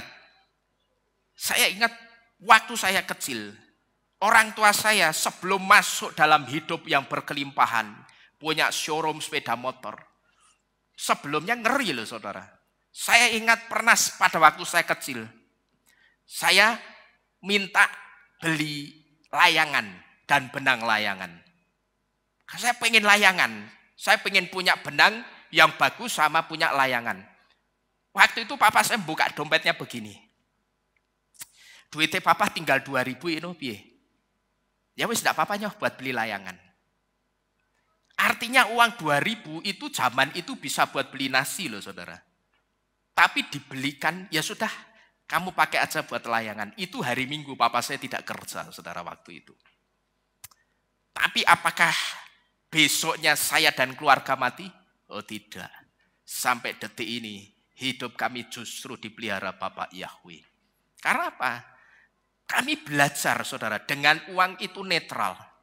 Tidak usah kita itu bingung kedandapan sama duit. Dikejar-kejar, ditekuk ringkel-ringkel, ditekuk-tekuk. Tidak perlu. Bapak Yahweh sudah ngomong apa? Susah payah itu tidak akan menambah kekayaan. Tapi berkat Yahweh lah yang membuat saudara dan saya itu kaya. Amin. Berkatnya Bapak Yahweh. Jadi sudah. Maka Bapak Yahweh ketika bikin Torah yang dikatakan atau Torah tentang hari Sabat didahului dengan kata-kata apa? Ingat dan kuduskanlah hari Sabat. Perhatikan kata ingat. Kata ingat di situ itu karena apa? Karena Bapak Yahweh ngerti manusia ciptaannya suatu hari kelak Kalau sudah diperhadapkan dengan masalah pekerjaan, dengan masalah duit, dengan masalah kebutuhan, dia bisa lupa aku, dia bisa lupa Tuhan. Dia bisa lupa Bapak Yahweh. Maka di Torah soal hari Sabat, kata-katanya tidak hanya kuduskanlah hari Sabat, tapi apa? Ingat, ada kata ingat di depannya. Kita suruh ingat, artinya kamu boleh kerja, tapi pada hari yang ketujuh hari Sabat, kamu harus berhenti dari pekerjaanmu dan muliakanlah aku di dalam hari Sabat kudusku. Jadi, seperti kelompok 12 orang inilah saudara, seharusnya hati kita seperti itu. Firman yang benar itu seperti apa toh Pak?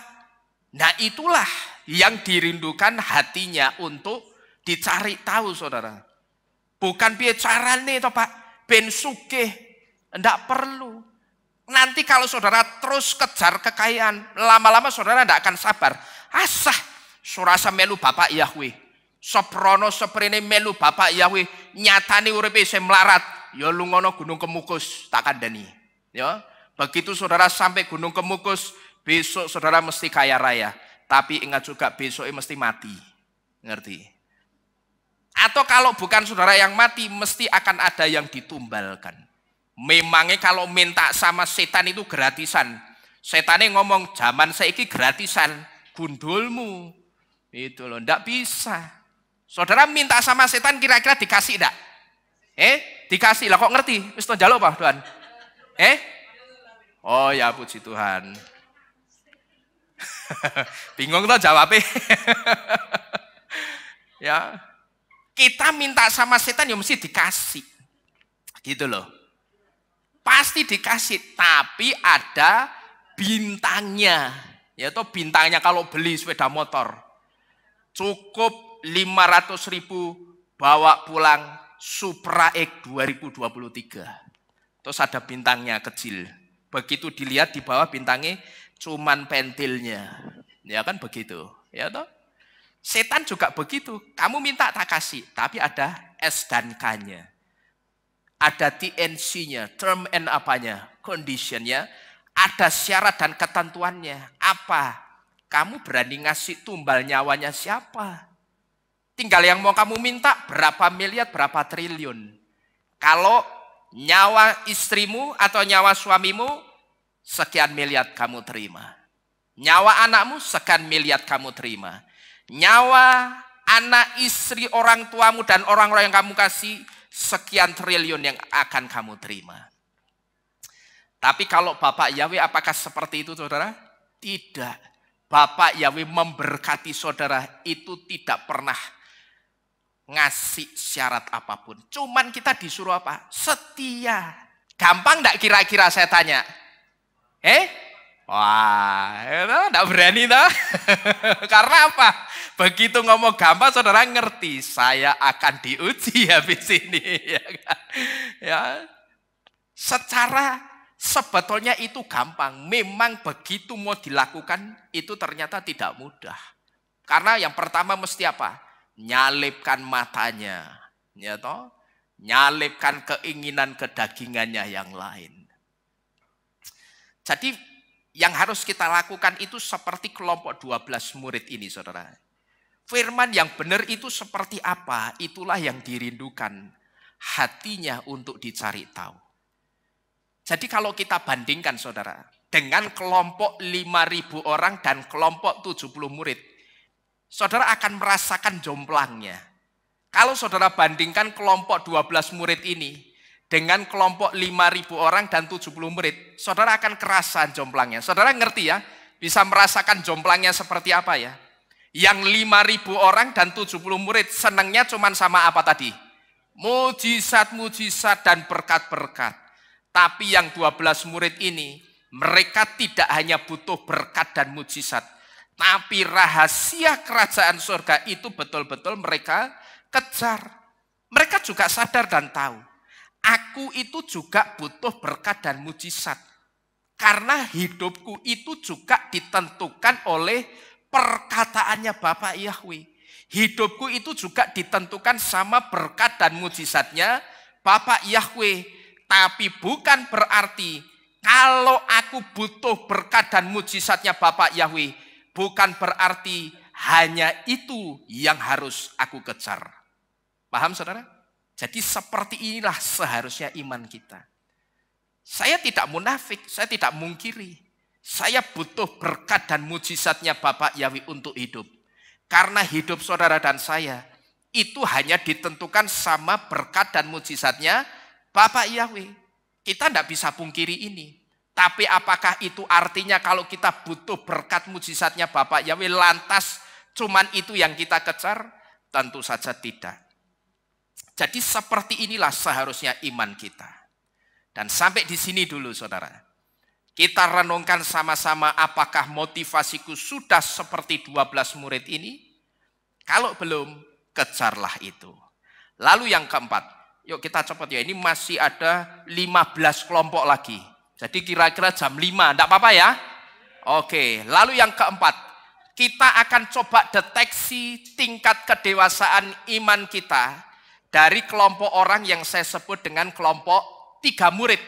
Yaitu Kepa atau Petrus, Yakov atau Yakobus, dan Yohanan atau Yohanes. Coba kita baca sama-sama.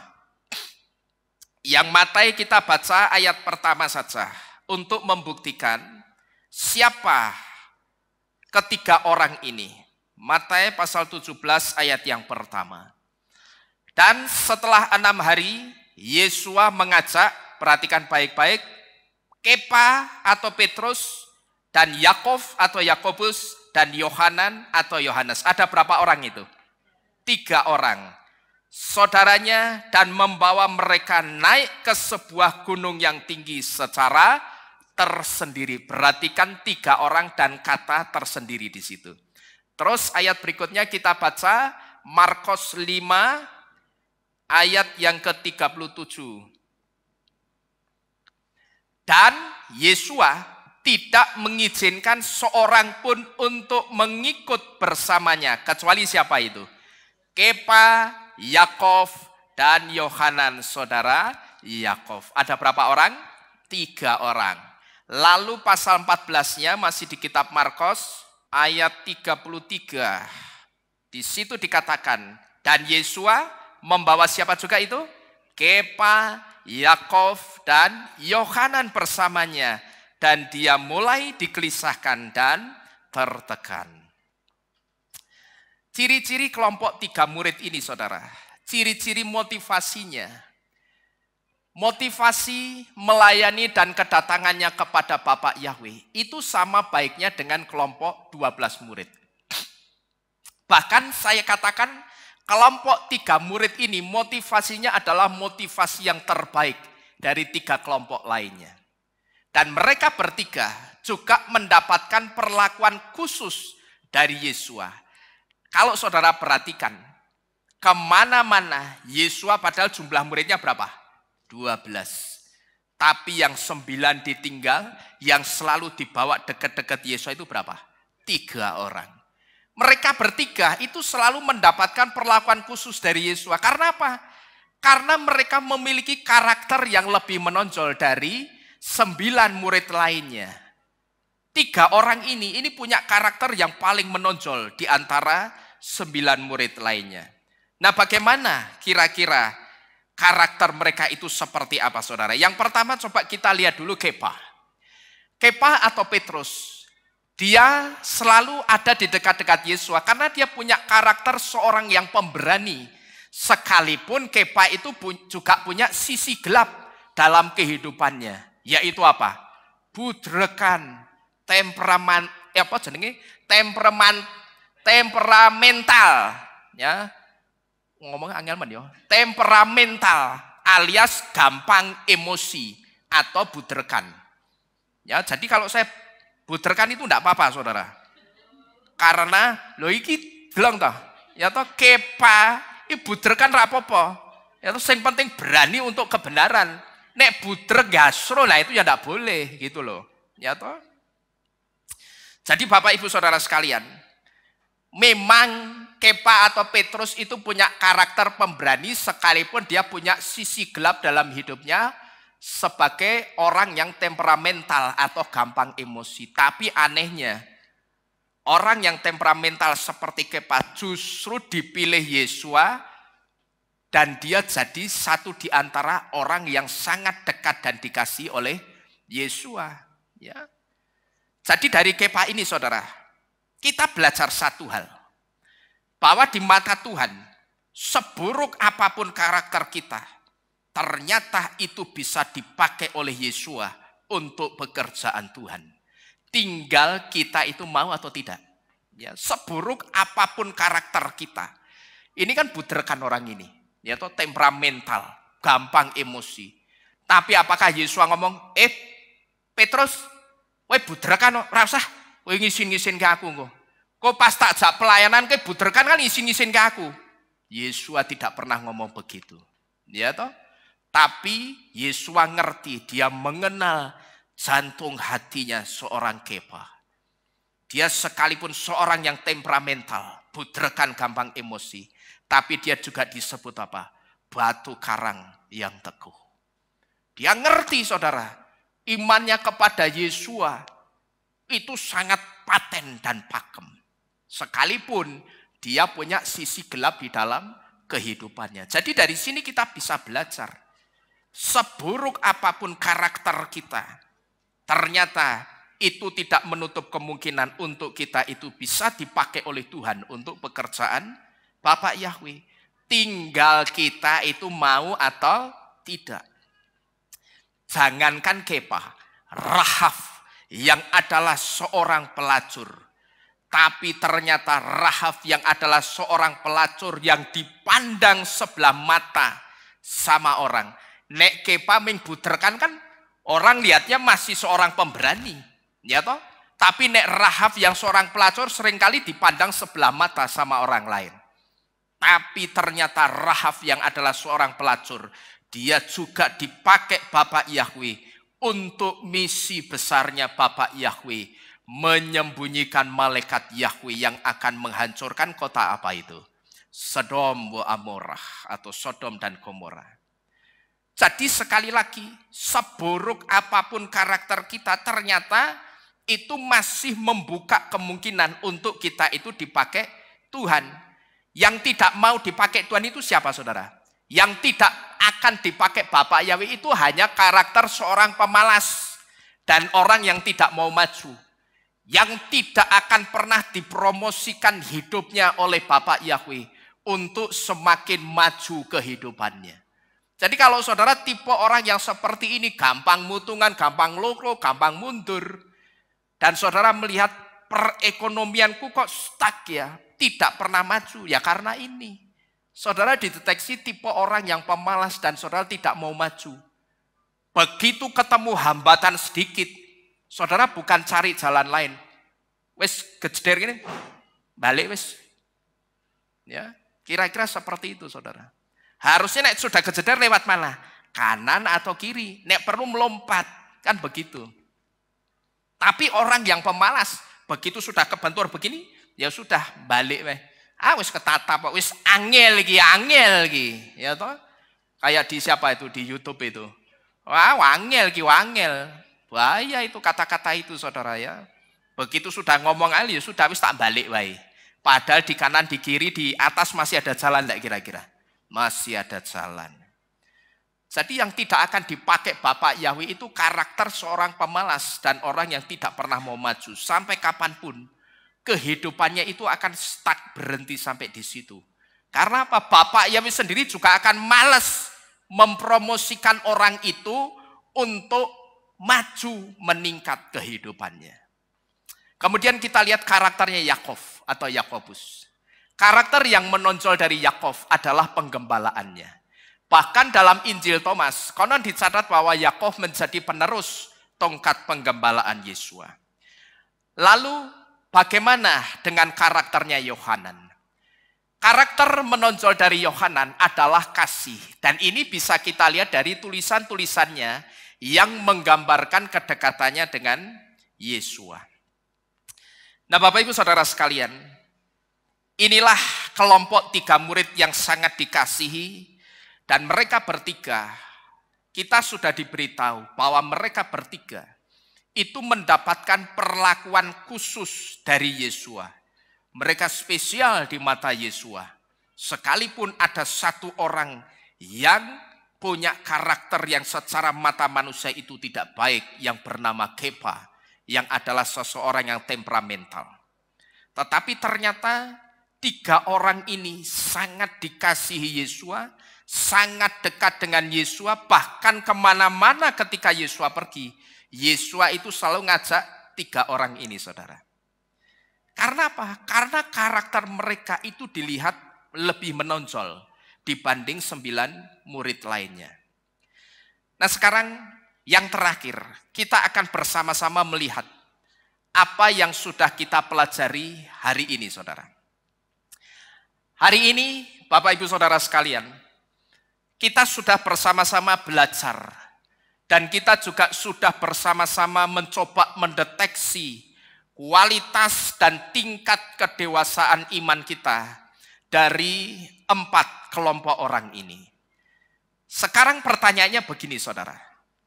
Dari keempat kelompok orang percaya ini, manakah yang dekat dengan kehidupan kita?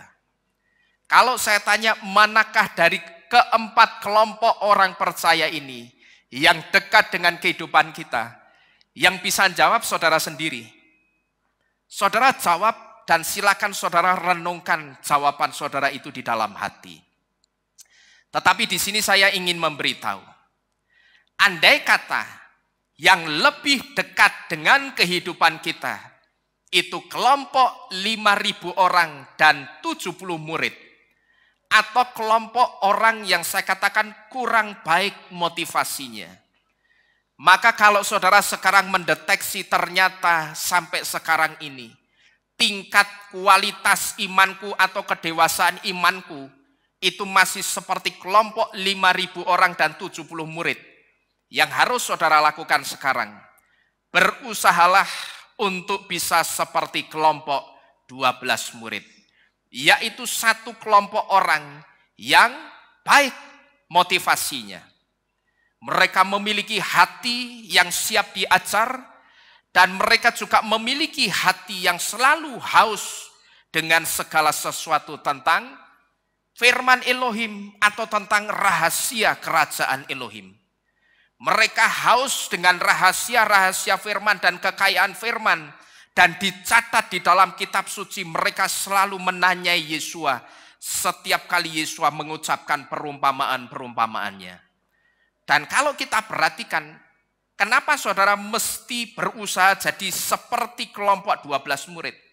Karena kalau kita perhatikan, mereka itu tipe orang yang tidak haus dengan firman mujizat-mujizat dan juga tidak haus dengan firman berkat-berkat saudara.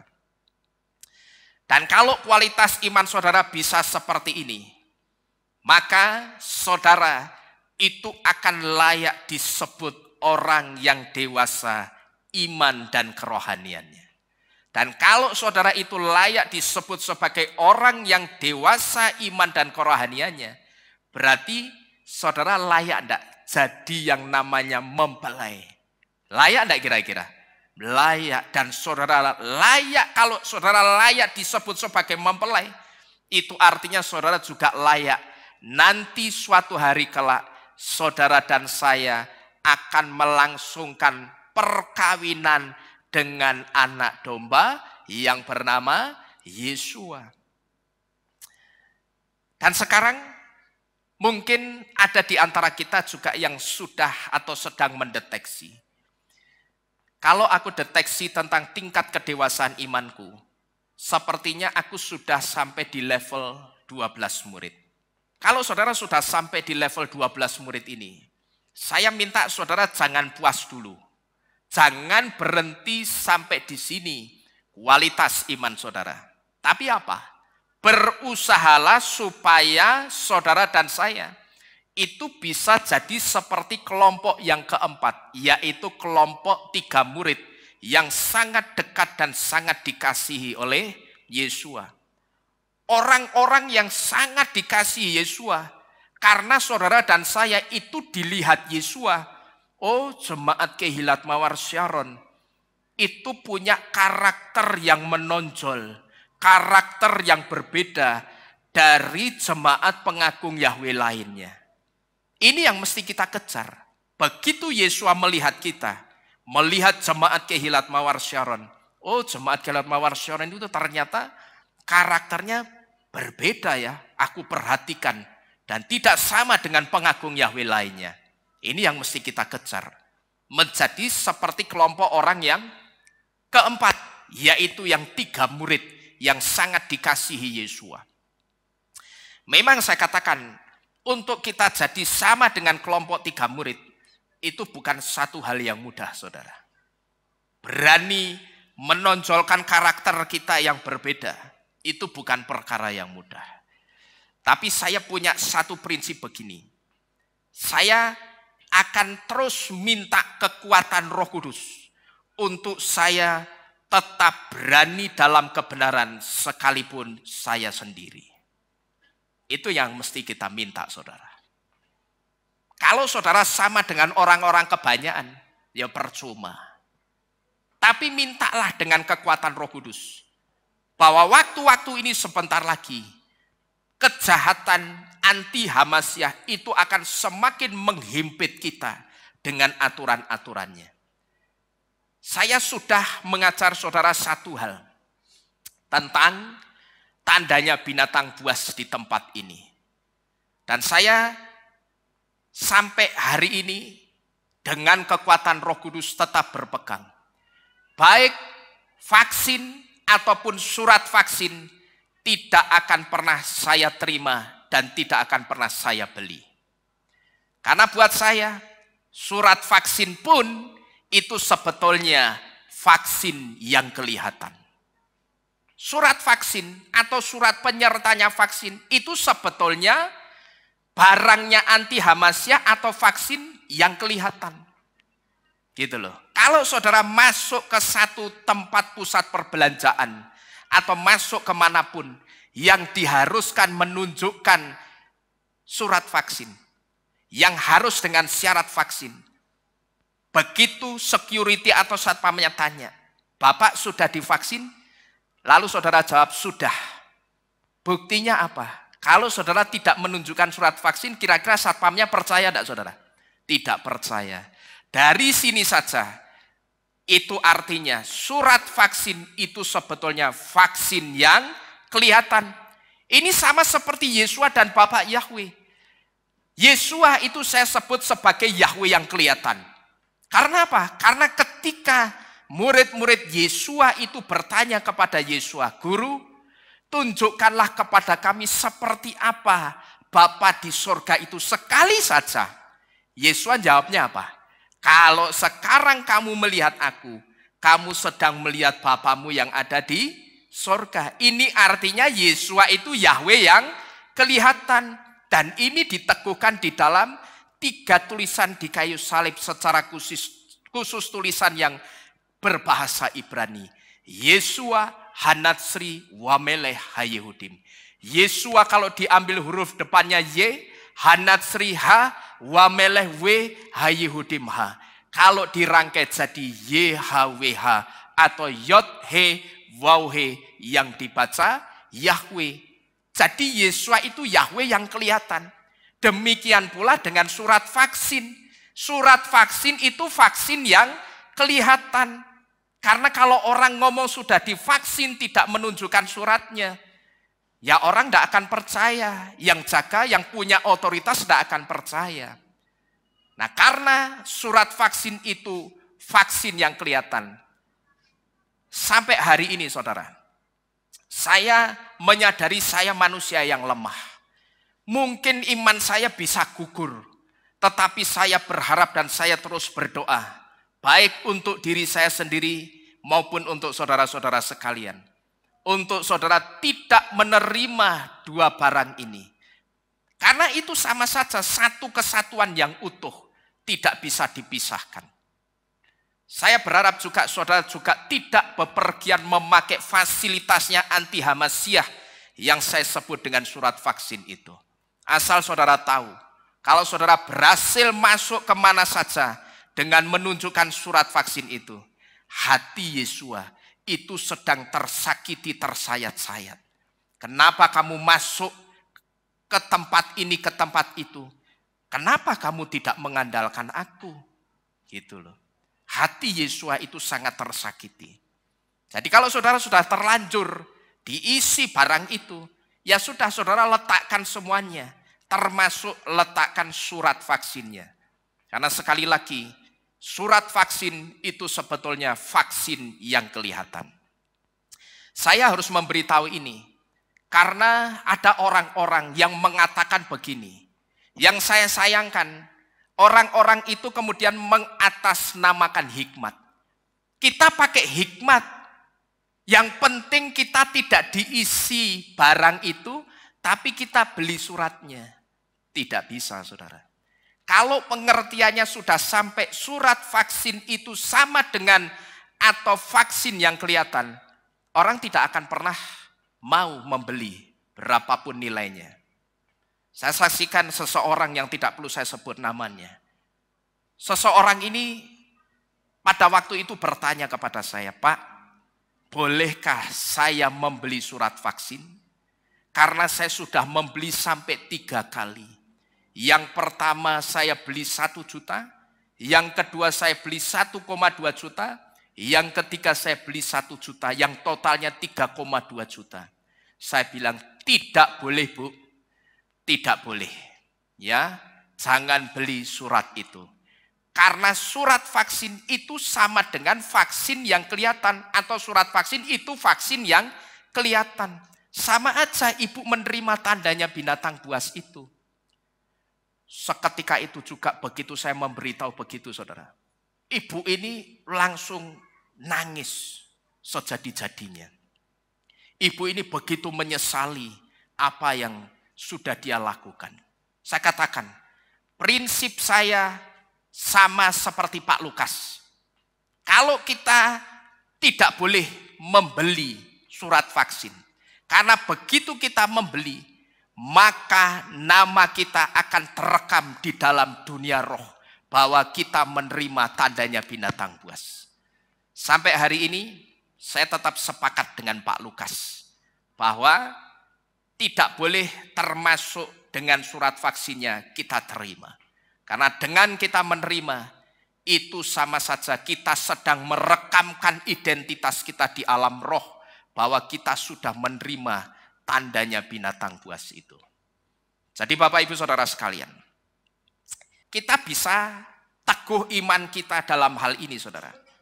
Itu saya sebut kita itu sedang menjadi sama seperti kelompok 3 murid. Yang memang saya katakan tidak mudah. Saya pun juga menyadari untuk saya mempertahankan iman saya itu juga tidak mudah. Tapi apakah kalau saya menyadari mempertahankan iman saya tidak mudah, lantas saya kalah atau mengalahkan diri begitu saja? Saya tidak mau, saudara. Karena saya masih punya satu jalan.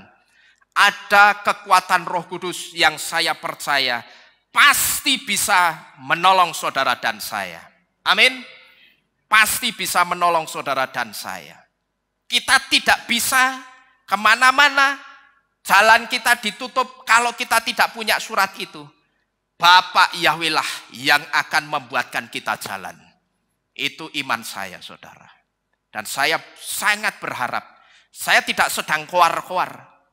Saya tidak sedang sesumbar dan saya tidak sedang sombong, karena saya juga menyadari manusia saya terkadang juga lemah. Tapi saya berharap Bapak Yahweh kasih kekuatan saya untuk bisa mempertahankan iman saya sampai Tuhan Yesua datang. Dan kiranya Maranatha Adonai Yesua, Tuhan Yesua datanglah segera. Jemput kami dan selamatkan kami di tempat ini. Amin. Itu yang mesti jadi iman dan permintaan kita, saudara. Jadi sekali lagi, memang untuk menjadi sama dengan kelompok 3 murid itu tidak mudah. Tapi paling tidak sama seperti kelompok 12 murid. Dan mencoba menjadi sama seperti kelompok 3 murid. Itu adalah satu hal yang harus betul-betul kita upayakan. Amin. Artinya jangan gampang kita menyerah. Ya wes lah, aku mung isoni kayak kelompok 5.000 orang dan 70 murid. Ya sudah, begitu ketatap yang saya bahasakan, begitu ketatap gini, balik lagi. Bukan seperti itu. Tapi paling tidak, usahakan menjadi seperti orang-orang yang imannya ada di kelompok 12 murid. Dan mencoba menjadi sama seperti kelompok 3 murid. Itu adalah satu hal yang harus benar-benar sungguh-sungguh kita upayakan. Dan kita usahakan tentunya tidak lain bukan dengan kekuatan saudara dan saya, tapi dengan kekuatannya Bapak Yahweh. Saudara mau? Amin. Amin. Bapak Yahweh memberkati kita sekalian. Bersama-sama kita tunduk di dalam doa.